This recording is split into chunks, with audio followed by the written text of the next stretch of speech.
Supply and demand.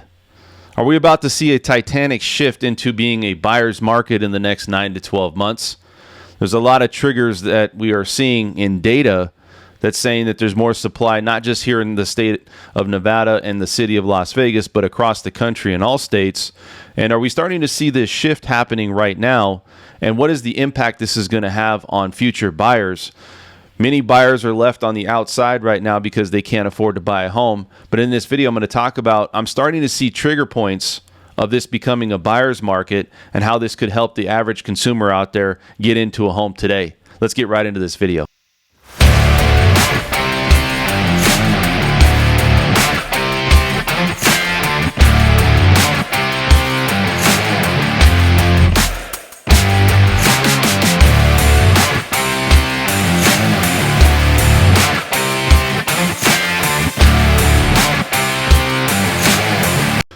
All right, YouTubers, everyone out there, let's get right into this video. This article I was reading about purchase applications being down and how this is going to affect the psychological position people are in. Supply and demand. Are the buyers now going to be able to get into a house in this market? And what am I seeing with some of these trigger points we can talk about here in this video? And I also want to talk a little bit about if you're out there looking to buy a house, if you're in the market, you have questions, go to LV Home Professionals. You can see if there's any properties out there that may have interest. I think a lot of people want to see the eye candy first and go and check and see if there's homes out there to buy. You could start there. If it's a condo all the way up to a multi-million-dollar home, we're there to help you. All the information you're going to get is directly linked to the MLS. Great place to get started, lvhomeprofessionals.com, right? So also, let's get right into the video. Okay, so I want to talk a little bit about the supply and demand and some of the triggers that I see. Is this turning into a buyer's market maybe in the next 9 to 12 months? And we talk about this a lot. And so some of the things that I'm starting to see is price reductions. Okay, that's our first alert. You look at not just one price reduction, you're seeing 2 and 3 times price reductions, right?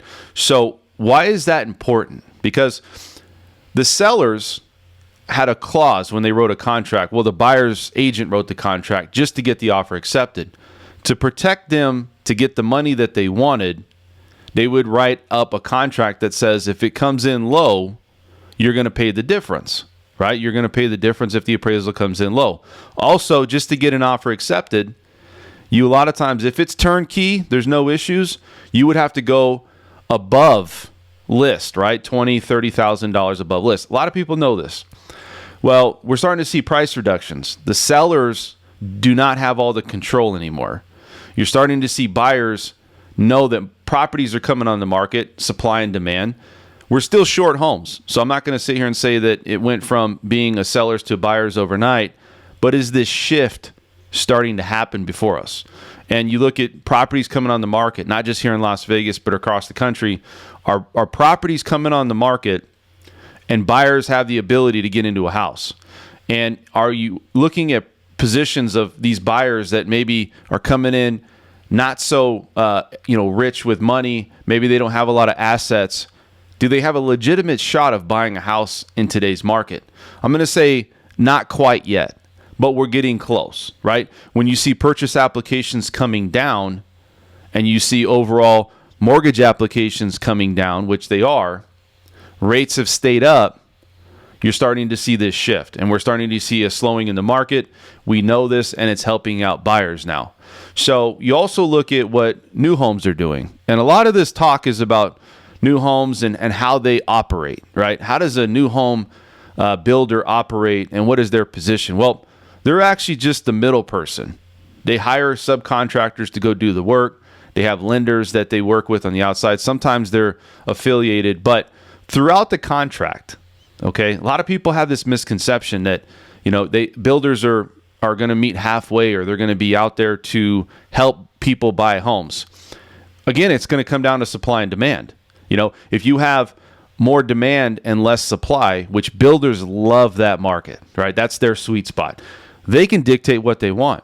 You go back 3 or 4 years ago, and maybe 5 years ago, and we had more of a balanced market.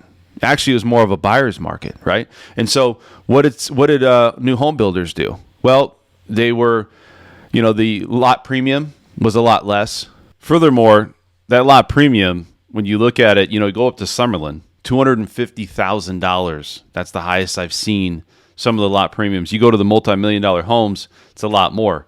And they're saying, well, it's the lot. Maybe you have an in lot or a view of the strip. There's something special about that lot. Now, that was never that case before. I mean, you had it at maybe $5,000, $10,000. I seen maybe the most I've seen on a lot premium when it's a buyer's market is about $50,000.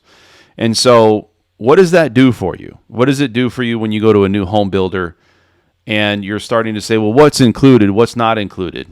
Well, if it's a seller's market, they're not going to do anything, right? Because you just think, well, there's going to be somebody behind you that's going to come in and buy this house. We've even seen spec homes, which is mostly built, that people come in and they only have a few things to do upgrades on, still take on that house because there's such a shortage of homes that's in the market.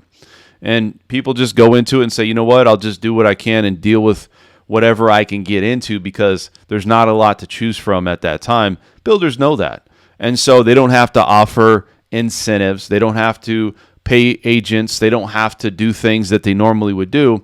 And in the contracts that they write, it all protects them. It all comes down to really, okay, we're going to provide these things to you as a buyer, as a purchaser, but you cannot come back at us for all of these things. Or if you don't come to the upgrade or the design studio, we will choose these things for you.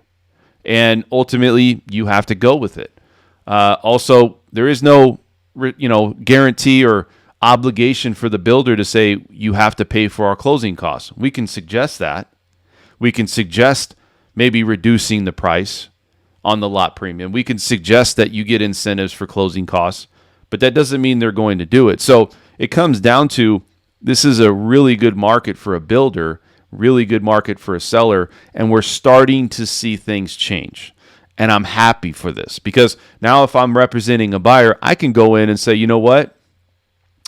We need to get this lot premium is no longer $50,000. We want it for $25,000. Builders will do it. Also, you know what? I want this amount of money in closing costs. It's not 1%. I want 3%. Most builders will do it. You could bring in a buyer.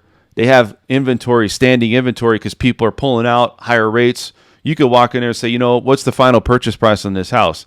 It looks like it's almost built completely. What are you going to offer me? Because now I'm in the position of power as a buyer, as a purchaser of the home, because now I can go in and say, I want this reduced. I want this covered. I want, something changed on this. And for the most part, sellers, which is the builder, didn't even want to think about it, didn't even want to negotiate or even talk about giving the buyer anything, including real estate agents. And so now I'm walking in with clients going, you know what? Hey, I got another builder right down the street. Either accept this or we're going to move down the street and get this one done. And so you build these relationships in the builder's sphere, right? And one of the things that comes with that is negotiation power, which I have now. We're starting to see agents have negotiation power for buyers, which I'm helping buyers get into homes. There's so many days for everything. You have to follow the confines of the contract, all the covenants. But at the end of the day, I'm there to help you. I'm there to represent you as an agent and really provide a position for your best interest. What can I get from you now? Where before it was, let me walk in, I'll tuck tail a little bit. You can do a home inspection. You might see foundation issues, maybe get a price reduction. How you notice that is, well, if you see gaps in the floor, or the windows, or the walls, that's one sign right there of a foundation issue. If you do a home inspection, that's going to be something that you're going to see. And that's something we can negotiate. Maybe I've had a client where I got into contract, the paint wasn't the right paint color, or the cabinets weren't the right cabinets. Then you can go in and say, look, you guys made a mistake. Please give us a price reduction. Or materials didn't come in. I want to get a price reduction, or I also want to get possibly, if you're getting a mortgage, pay for the extension fees for the locked-in interest rate. So there's a lot of negotiation power, and those are signs that we're starting to turn into a buyer's market. Are we there yet? No. Are we starting to see signs of this? Absolutely.